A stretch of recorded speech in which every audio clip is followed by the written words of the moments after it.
So hello दोस्तों, स्वागत है आपका राजस्थान स्टडी हब में। और अपन कर रहे थे गुजरात में जो लाइफ स्टॉक इंस्पेक्टर का एग्ज़ाम पेपर हुआ था 2018 में, उसका सॉल्यूशन वीडियो। कुछ क्वेश्चंस मैंने पिछले वीडियो में डाले थे, 25 क्वेश्चन थे और उसी का ये पार्ट 2 है। ठीक है। और जितने भाई एलएसए की तैयारी कर रहे हैं उनके लिए ये वीडियो इंपॉर्टेंट होने वाला है। सो चलिए वीडियो को स्टार्ट करते हैं एंड वीडियो को अपने दोस्तों तक शेयर जरूर कीजिएगा ताकि वो भी लाभ उठा पाएँ। तो पिछले वीडियो में मैंने आपसे क्वेश्चन किया था जो गुजरात में आया हुआ है। एज पर 19th livestock census total livestock population in India is, यानी 19वीं जनगणना जो हुई थी पशु जनगणना, उसके अंदर कुल पशुओं की संख्या कितनी थी। तो इसका जो राइट आंसर था दोस्तों वो था 512 मिलियन। और इसका जो राइट आंसर दिया था वो दिया था जेके ने। ओके, तो अगला क्वेश्चन देखते हैं। अगला क्वेश्चन है दोस्तों, feeding more concentrate to ruminants में कॉजेज, यानी ज़्यादा दाना खिलाने से रूमिनेंट्स में कौन सा रोग हो जाता है। ऑप्शन है कीटोसिस, एर्केलियोसिस, एसिडोसिस, एजुटूरिया। तो इसका जो राइट आंसर होगा दोस्तों वो होगा एसिडोसिस। ओके, सो अगला देखते हैं।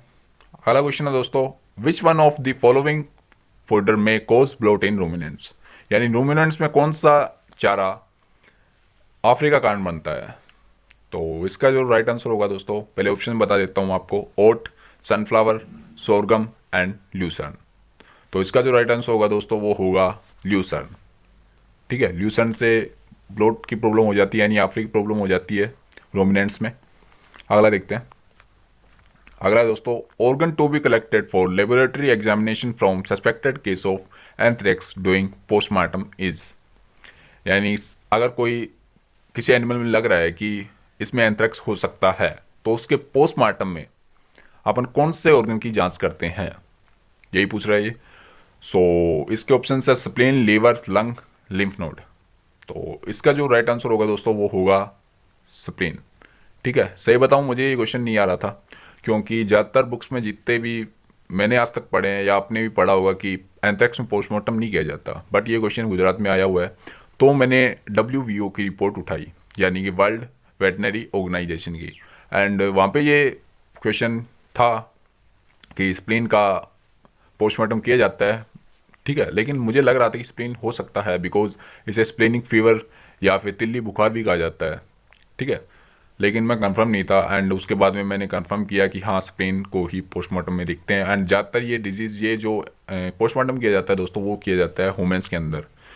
जी हाँ, वुमेंस में भी एंथ्रेक्स रोग होता है। ठीक है, क्योंकि ये एक जूनोटिक डिजीज़ है। एंड बहुत ही अच्छा क्वेश्चन है दोस्तों। तो चलिए अगले क्वेश्चन पर।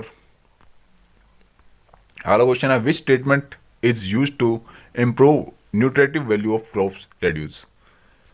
तो ये पूछ रहा है दोस्तों, फसलों की न्यूट्रेटिव वैल्यू मतलब पोषक जो मान है उनको बढ़ाने के लिए कौन सा ट्रीटमेंट किया जाना चाहिए या किया जाता है। तो इसके ऑप्शन है urea treatment, acid treatment, formalin treatment and water treatment. So इसका जो राइट आंसर होगा दोस्तों वो होगा यूरिया ट्रीटमेंट। सो अगला क्वेश्चन देखते हैं दोस्तों। अगला क्वेश्चन है, most suitable crop for silage making is. तो सबसे अच्छी क्रॉप माने फसल कौन सी है साइलेज बनाने के लिए। तो इसके आंसर जो ऑप्शन है वो है मेज, ज्वार, ओट, ल्यूसन। तो इसका जो राइट आंसर होगा दोस्तों वो होगा मेज, यानी कि मक्का। ठीक है, अगला देखते हैं। अगला क्वेश्चन दोस्तों, gall bladder is absent in, gall bladder किसमें नहीं पाया जाता। तो ऑप्शन है camel, horse, giraffe, elephant. So इसका जो राइट आंसर होगा दोस्तों वो होगा हॉर्स, यानी ज़्यादातर जो अपवाद हैं वो दोस्तों हॉर्स में ही नहीं पाए जाते हैं, मतलब होंगे ना जो भी अपवाद, वो ज़्यादातर हॉर्स में ही मिलेंगे आपको। सो अगर आपको ना भी आता हो क्वेश्चन, अगर हॉर्स उसके अंदर है ऑप्शन में, तो आप हॉर्स टिक कर दियो, ज़्यादातर चांसेस हैं कि आपका वो सही हो जाएगा। हो गया, अगला क्वेश्चन देखते हैं।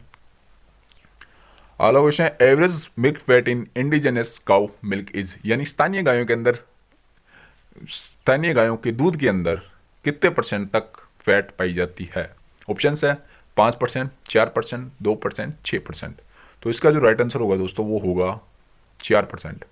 ओके, अगला देखते हैं। अगला है, full form of KVK is, यानी KVK की फुल फॉर्म क्या है।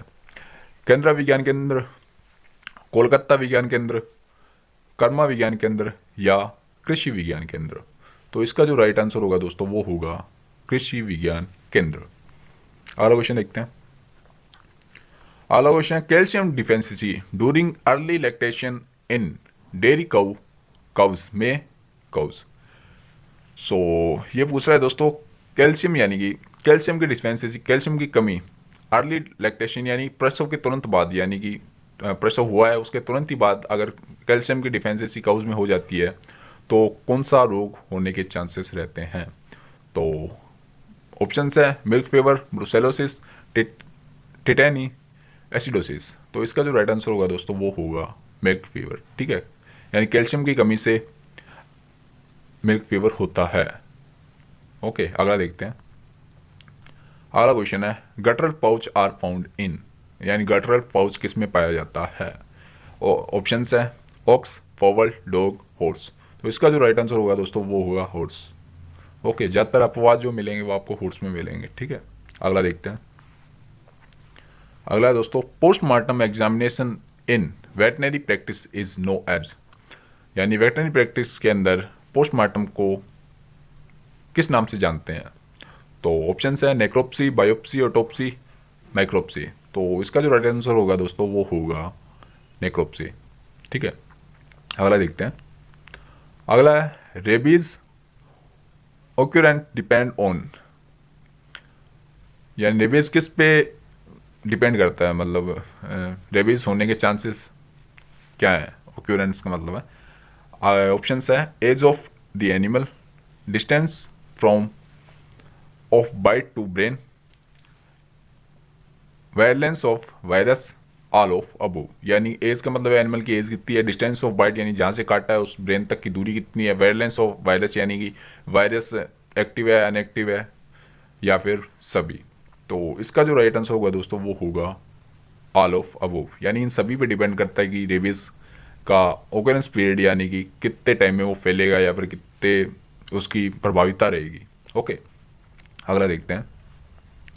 अगला है feeding more concentrate to ruminants में कोज, यानी कि ये रिपीट हो गया क्वेश्चन है ना, चलो कोई बात नहीं है। तो ऑप्शन है कीटोसिस, एसिडोसिस, एल्केलियोसिस, एजिटूरिया। तो इसका जो राइट आंसर होगा दोस्तों वो होगा एसिडोसिस, यानी ज़्यादा दाना खिलाने से एसिडोसिस रोग हो जाता है। अगला देखते हैं। Which feed is rich source of protein, यानी कौन सा जो फीड है, यानी कि फीड को क्या बोलते हैं यार फीड होता है भोजन, ठीक है, भोज्य पदार्थ के अंदर प्रोटीन की मात्रा पाई जाती है ज़्यादा। तो ऑप्शन है rice polish, wheat bran, groundnut cake and टर्गोडेट। तो इसका जो राइट आंसर होगा दोस्तों वो होगा ग्राउंडनट केक। ठीक है, हाई सोर्स ऑफ प्रोटीन होता है ये ग्राउंडनट केक। अगर इसकी जगह, चलो छोड़ो, इसकी जगह अगर सोयाबीन भी होता तो चल जाता काम। चलिए अगला देखते हैं। अगला दोस्तों energy deficiency during late pregnancy in ruminant में कोज।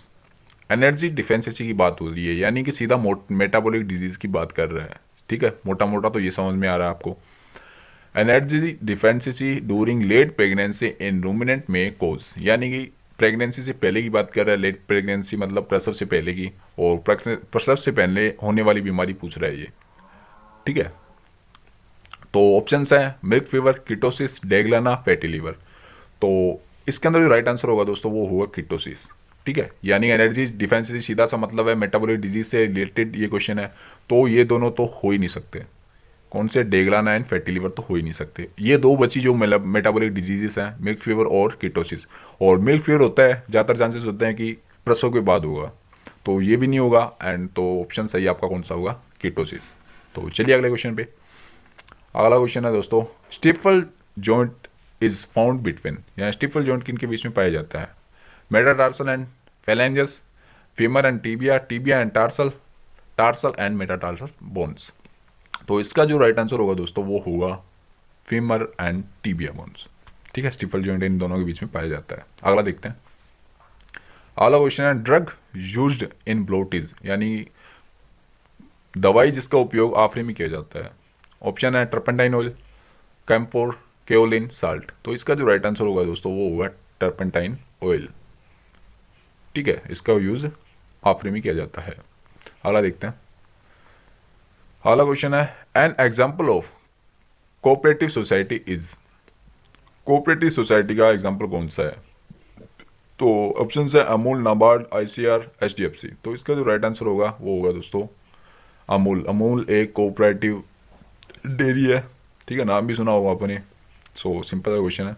अगला देखते हैं, विच फूडर में कोज एशियन पॉइजनिंग इन 2 मिनट्स। 2 मिनट्स में एशियन पॉइजनिंग किसकी वजह से होती है? तो ऑप्शन है जवार, ल्यूसन, बरसीम, नोन।